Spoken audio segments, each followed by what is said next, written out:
Sétima aula, sétimo vídeo, e hoje é o tema do meu coração: produtividade.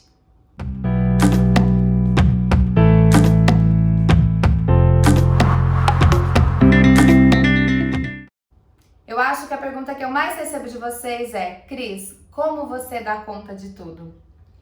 E a minha principal resposta para isso é: o meu foco está no resultado e não no processo. Todas as vezes que a gente foca no processo, a gente dá muita voz a ele.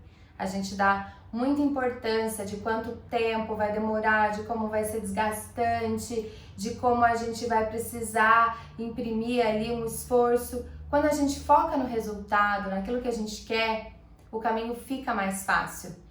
E aí tudo vira um hábito. Eu não me esforço muito hoje em dia para fazer tudo o que eu faço. As coisas ficam muito mais naturais, né? Isso para tudo na vida. Quando você começa a fazer exercício físico, por exemplo, as primeiras semanas é muito desgastante, você fica muito cansado, você fica com dores e depois o nosso corpo se acostuma. E com a produtividade é a mesma coisa. A partir do momento que você tem uma rotina estabelecida, que você tem um planejamento, as coisas entram no eixo e milagrosamente dá tempo de quase tudo. Não vou falar que dá tempo de tudo, que seria muita hipocrisia da minha parte. É importante a gente saber que os resultados vão estar a longo prazo e não confundir preguiça ou medo com paciência. A gente precisa ter paciência para colher os frutos de tudo aquilo que estamos plantando, mas a gente não pode confundir com medo, que o medo paralisa, e a preguiça, que não nos deixa fazer nada. Então avalie aí, você está tendo paciência, medo ou preguiça diante dos seus resultados? Eu queria falar com vocês um pouquinho sobre os indicadores de produtividade. Porque hoje em dia a produtividade virou sinônimo de quem realiza mais, quem consegue fazer mais coisas durante o dia, virou uma grande disputa, uma grande maratona, completamente sem sentido. Por quê? Porque ser produtiva depende de qual é o seu objetivo. Isso é muito individual. Cada um tem o seu indicador de produtividade. Por exemplo, o meu indicador de produtividade é ter, ao final do dia, cumprido as tarefas que eu me planejei, que eu me programei e que eu me dispus a fazer, que são tarefas que, realizadas, o objetivo vem como consequência. Independente se são 10 tarefas, se são 15 tarefas, independente se é mais ou menos do que a minha vizinha está fazendo. Isso porque os meus objetivos são individuais e a gente precisa ter muita clareza de quais são essas tarefas para começarmos a escrever a nossa rotina e começarmos a ter essa ordem de prioridades. Então, essa competição não existe porque não adianta eu encher o meu dia de tarefas, de atividades, ficar fazendo um monte de coisa e ao final do dia ter essa sensação de que os meus objetivos e os meus sonhos não estão andando, estão empacados.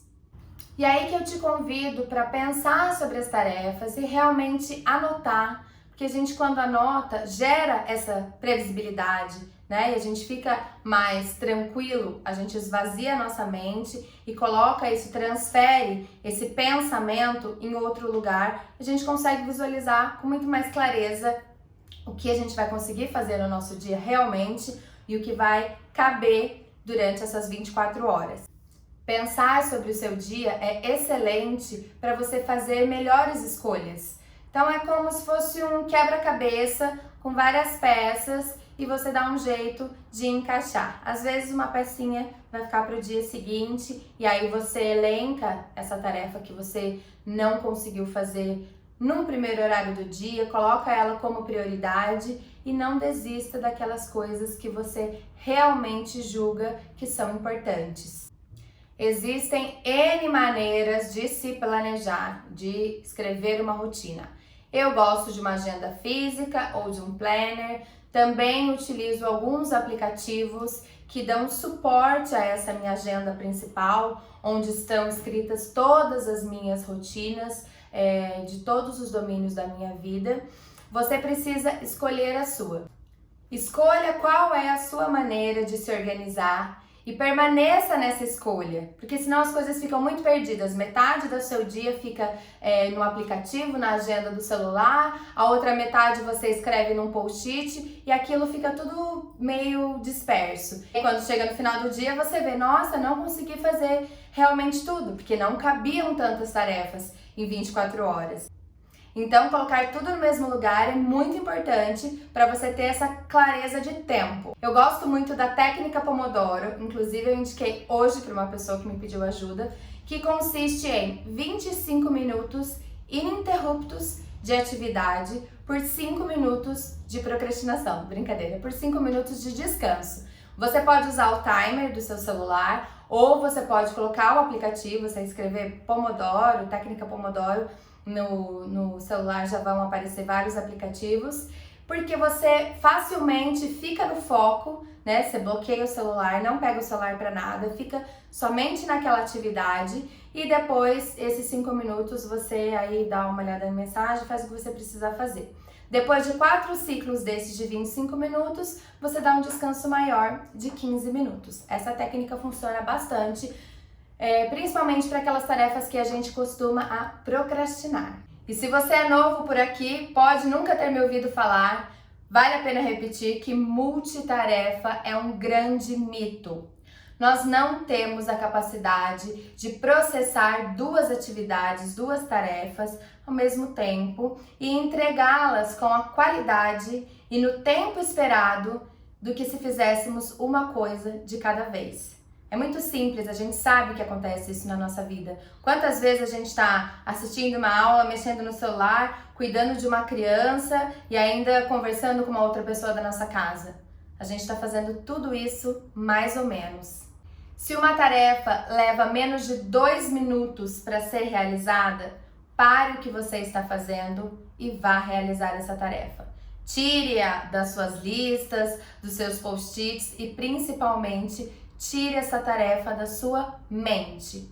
Esse método é chamado Get Things Done, que diz que se uma tarefa você pode resolver rapidamente, não vale a pena ficar com aquilo, né? Não vale a pena ficar pensando sobre aquilo e não realizar logo. Geralmente a gente procrastina essas tarefas, coisas simples, uma ligação, uma mensagem. Então, todas as vezes que você se lembrar de alguma tarefa dessa, pare o que você está fazendo e faça. Mas lembre-se, se ela demorar menos de 2 minutos, senão continue no seu foco e deixa para depois.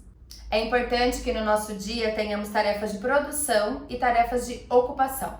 Eu não vou me alongar nesse tema porque eu tenho um vídeo gravado no IGTV e eu falo somente sobre isso. Então entra lá no meu Instagram, eu vou deixar o arroba aqui na descrição desse vídeo para vocês e verifique, porque às vezes a gente está produzindo muito e se ocupando de menos, ou nos ocupando demais e produzindo de menos, e não dá certo em nenhum dos casos. E por fim, depois da rotina pré-estabelecida, do planejamento feito, de tudo estar devidamente escrito, faça um balanço de quais tarefas você tem que são pessoais, tarefas profissionais, de relacionamento e de qualidade de vida. Será que você está conseguindo equilibrar todas as tarefas diante aos domínios da sua vida? Equilíbrio é o nosso tema de amanhã. Eu espero você!